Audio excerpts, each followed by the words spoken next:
자, 손배급 인사.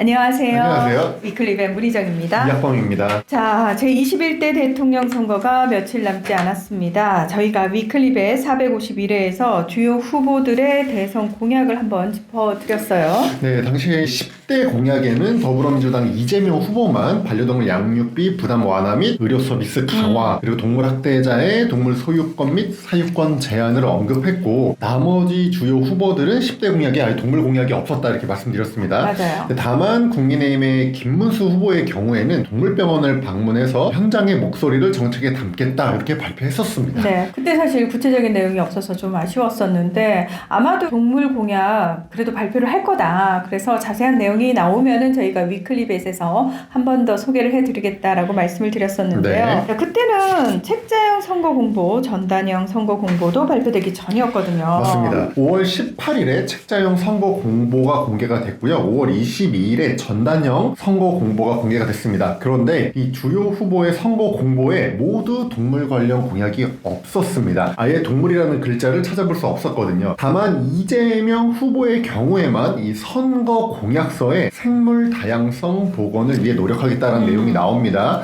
근데 이 선거 공약서를 별도로 공개한 후보가 이재명 후보가 유일합니다. 지금 제가 들고 있는 게 전단형 선거 공보인데요. 네. 사실 이 안에는 동물이라는 글자 자체가 없어요. 맞아요. 근데 네.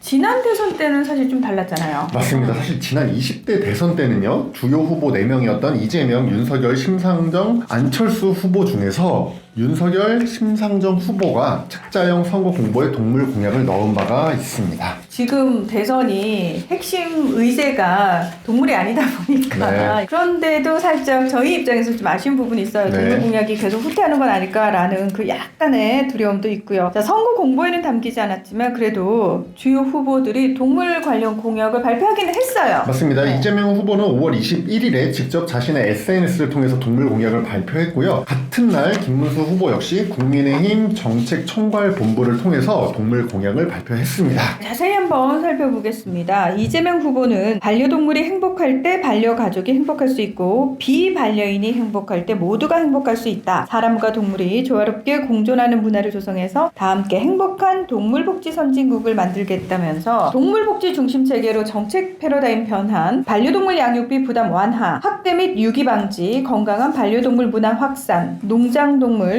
동물원, 실험, 봉사, 레저동물 복지 개선 이렇게 크게 4가지 공약을 발표를 했습니다. 네. 김문수 후보는 새롭게 대한민국 국민 매일 약속의 9번째로 반려동물 공약을 발표를 했는데요. 반려동물 병원 치료비가 공포가 되지 않도록 함, 더 안전하고 편리한 반려동물 양육 환경 조성, 유기동물 및 길고양이 보호, 비반려인의 불편 해소, 반려동물 연관 산업 육성 및 지원 이렇게 크게 5가지를 약속했습니다. 두 후보 모두 사실 조금 비용이 강조되고 있는 게 특징이라고 볼 수 있겠네요. 맞습니다. 우선 이재명 후보의 경우에는 동물병원비가 월 평균 반려동물 양육비의 40%에 이른다면서 경제적 부담이 큰 만큼 표준 수가제를 도입하고 표준 진료 절차를 마련해서 진료비 부담을 낮추겠다 이렇게 밝혔습니다. 자, 동물 진료비 표준 수가제는 지난 20대 대선에서 이재명 후보가 또 내세웠던 공약인데 맞습니다. 저희 수익에서는 현실적으로 살짝 좀 실현 가능성이 낮다 이런 평가가 나왔잖아요. 맞습니다. 이 표준 수가제라는 것은 정부가 동물 진료비의 이 수가 비용을 아예 정해놓겠다는 뜻입니다. 뭐 예를 들어서 5에서 10kg 강아지 암컷 예방적 목적의 중성화 수술은 50만 원 뭐 이런 식으로 아예 정해놓는다는 말이죠. 하지만 이 동물병원의 진료 서비스는 이제 공적 영역이 아니라 민간 영역입니다. 그러니까 동물병원마다 수의사의 실력이 다르고 학력이 다르고 수준이 다르고요. 사용하는 장비와 시설이 다 다릅니다. 월세도 다 다르고요. 또 같은 진료라 하더라도요. 사용하는 약물, 수술 방법 등이 다를 수 있습니다.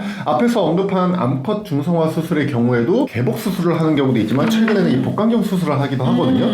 이렇게 병원별로 환자별로 상황별로 다를 수 있는 진료비를 정부가 일괄적으로 정해놓는 것이 이제 현실성이 떨어지고요. 이 시장 경제 체제에 대한 과도한 개입과 규제라고 볼 수 있습니다. 아무래도 사실 동물 관련 이야기를 하다 보면 사람하고 자꾸 비교를 하게 되잖아요. 네. 사람의 경우에는 수가가 정해진 의료비가 있는데 맞습니다. 국민건강보험이 적용되는 급여 항목의 경우 수가가 모두 정해져 있고요. 이 정부가 매년 수가 협상을 하고 있습니다. 그렇습니다. 예를 들어서 암 환자의 경우에는 급여 적용을 받는 항암제를 통해서 항암 치료를 받으면요. 전체 진료비의 5%만 부담하면 됩니다. 왜냐하면 암 환자의 본인 부담률이 5%이기 때문입니다. 나머지 95%는 건강보험공단에서 병원으로 이제 지급을 해주는 거죠. 이렇게 건강보험이 적용이 되는 항목을 우리가 이제 급여 항목이라고 하는 거고, 반면 뭐 미용 목적의 성형수술 같은 거 이런 거는 건강보험 적용이 안 되잖아요. 그렇죠. 이런 항목들을 우리가 비급여 항목이라고 합니다. 이런 비급여 항목의 경우에는 환자가 스스로 100%의 진료비를 모두 부담을 해야 되는 거죠. 그러니까 급여 항목은 수가가 정해져 있지만 비급여 항목은 수가가 정해져 있지 않고 병원 의원별로 다 다른 금액을 받고 있습니다. 네, 말씀하신 것처럼 쌍꺼풀 수술이라든지 임플란트 수술 비용 같은 경우에는 병원마다 다 다르거든요. 네. 이런 게 이제 바로 비급여 항목이라고 이야기를 하는 거죠. 맞습니다. 임플란트의 경우에는요, 현재 만 65세 이상의 경우에만 보험 적용을 받고 있고요. 이때는 본인 부담률이 30%입니다. 그러니까 그 나이 밑은 전부 다 비급여인 거죠. 네. 이처럼 급여 항목의 수가가 정해져 있는 이유는 이제 건강보험 재정이 투입이 되어야 되잖아요. 그렇죠. 그러니까 수가가 딱 정해져 있고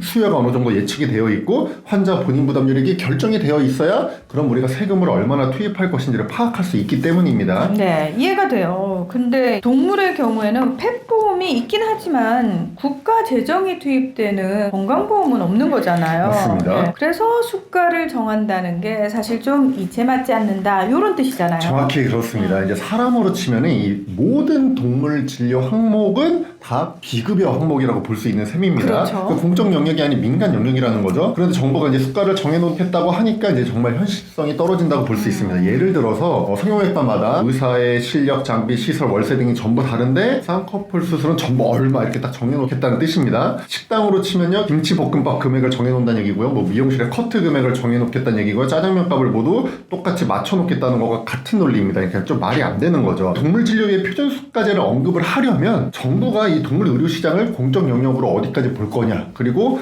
이 공적 자금을 얼마나 투입할 거냐, 이런 논의가 같이 먼저 진행이 돼야 됩니다. 그러니까 지원 없이 사람의 급여 항목의 의료비 수가가 정해져 있으니까 동물 진료비도 수가를 정하겠다, 이런 공약은 매우 위험한 발상이고, 제 생각에는 좀 깊은 고민이 없이 동물 진료비에 부담을 느끼는 보호자들이 많다 보니까 뭐라도 이제 공약을 제시해야 한다, 이런 생각에 만든 공약으로 보입니다. 아, 설명을 들으니까 확 이해가 되는데, 자, 김문수 후보의 공약은 어떤가요? 이 표준수가제 언급은 없지만 이 동물병원에서 마음을 졸이면서 영수증을 받아보지 않도록 부담을 확 덜겠다라고 얘기를 했어요. 그러면서 동물병원에서 제공하는 모든 의료 서비스 항목을 표준화하고 비용의 온라인 게시를 의무화하겠다고 공약을 했습니다. 똑같습니다. 마찬가지로 이제 현실적이지 않고요, 민간 영역인 동물병원에 대한 과도한 규제만 하겠다라는 공약입니다. 현재도 일선 동물병원이 20개 진료 항목에 대해서 이미 동물진료비를 게시하고 있습니다. 그리고 게시한 금액 이상으로 비용을 청구할 수가 없게 되어 있습니다. 그런데 이게 현장에서 혼란이 좀 큽니다. 왜냐면은 20개 진료 항목 중에 예를 들어서 심장사상충 예방비가 하나 들어가 있는데요, 정부가 원하는 것은 이 진료비를 게시해놓고 보호자들이 비교할 수 있게 하겠다는 이런 취지잖아요. 그러려면은 심장사상충 예방비 뭐 얼마 이렇게 딱 정해져 있어야 되는데 실제로는 그렇지가 않는다는 겁니다. 왜냐면 심장사상충 예방약은요, 한 달에 한 번씩 먹이는 약도 있고요, 발라주는 약도 있고요, 심지어 주사 한 번을 맞추면 6개월 또는 12개월까지 약효가 지속되는 약도 있습니다. 그렇죠. 또 같은 성분에 먹는 약, 바르는 약이라 하더라도 오리지널 약이냐 제네릭 카피 약이냐에 따라서 원가가 다 다릅니다. 그런데 이거를 심장사상충 예방약 비용 얼마 이렇게 정해놓는 게 지금 말이 안 되는 거죠.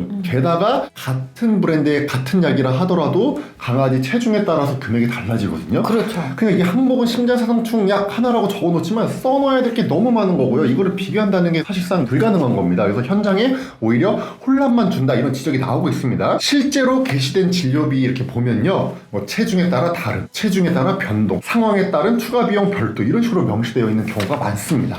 아, 이게 참 쉽지 않은 문제인데, 네. 저희가 위클리벳에서도 한번 소개를 해드렸는데, 네. 이렇게 정부가 항목을 다 전체 조사해서 온라인 비교 사이트에 올리는 제도도 시행 중이잖아요. 네, 일명 이제 동물 진료비 공시제죠. 맞습니다. 네. 자, 그러면은 이 사이트에 공개되어 있는 진료비도 부정확하다고 봐야 되는 건가요? 세부 항목별로 또 상황별로 모두 비교할 수가 없다 보니까 부정확한 측면이 분명히 있습니다. 게다가 진료비 게시 항목이 작년까지는 11개였는데 올해부터 20개로 늘어났거든요. 맞아요. 올해 진료비 조사는 더 길어지고 더 복잡해지고 더 혼란을 가중할 확률이 커진 상황입니다. 지금도 지금도 이렇게 복잡한데 지금 국민의힘의 공약은 뭐냐면 동물병원에서 이루어지는 모든 전체 의료 서비스에 대한 진료비를 공개하겠다라는 겁니다. 그러니까 이게 아예 동물병원의 현실을 모르고 기존 제도의 어떤 부작용을 일절 생각하지 않는 공약으로 보입니다. 표준수가제 공약과 마찬가지로 동물 진료비에 부담을 느끼는 보호자가 많다 보니까 깊은 고민 없이 그럴싸해 보이는 공약을 또는 소비자가 봤을 때 괜찮아 보인다 라고 혹할 수 있는 공약을 적당히 넣은 것으로 보입니다.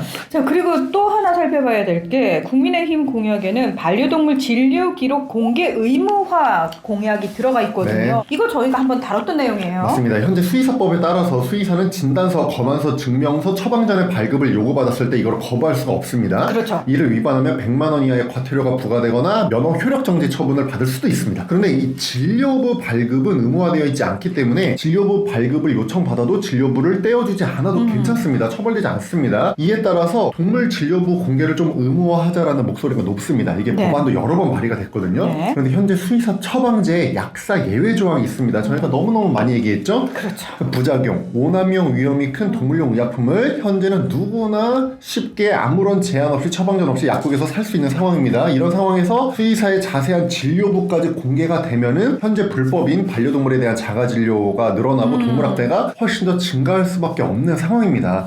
당장 2023년에 경기도 화성의 대규모 번식장에서 불법 제왕절개 그리고 안락사 정황이 확인된 바 있거든요. 여기서 네. 다량의 주사기와 약병도 같이 발견이 됐습니다. 지금도 상황이 이런데 동물진료부 공개를 언급하려면 수의사 처방제 약사 예외 조항 삭제가 먼저 전제되어야 됩니다. 네. 일단 저는 정말 수의계하고 상관없는 사람이었는데 위클리벳을 이렇게 좀 오랫동안 진행을 하다 보니까 딱 핵심적으로 먼저 살펴야 되는 것들이 보이거든요. 네. 알거든요. 네. 근데 항상 선거 때만 좀 답답한 부분이 있습니다. 그래서 진짜 어떤 후보가 좀 당선이 되더라도 제발 좀 이런 얘기 한 번쯤이라도 현실성 있는 얘기를 좀 들어보셨으면 그래서 진짜 실질적으로 반려인들에게 도움이 될 수 있고 수익에도 다 환영하는 그런 정책들 조금 더 고민 많이 해주셨으면 좋겠습니다. 네. 오늘 위클리벳은 여기서 마무리하겠습니다. 함께해 주셔서 고맙습니다. 감사합니다.